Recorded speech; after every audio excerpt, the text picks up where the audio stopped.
Hello guys, back to my new blog. आप देख रहे हैं रोहित के ब्लॉग। सुबह सुबह चल देता हूँ अपनी दुकान के पास। जब तक दुकान नहीं खुलती तो मैं चाय की दुकान के पास आ जाता हूँ।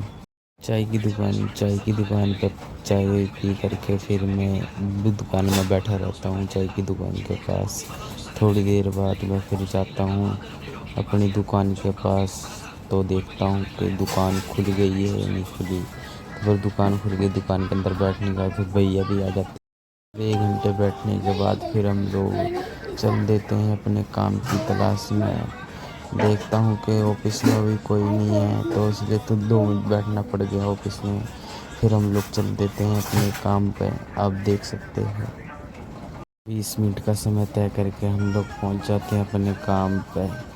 आप देख सकते हैं थोड़ी देर में पहुँच जाते हैं हम काम पे अपने। थोड़ी देर बैठने के बाद हम लोग फिर अपने अपने दूसरे काम पे चल देते हैं। वो काम पूरा होने के बाद फिर रात को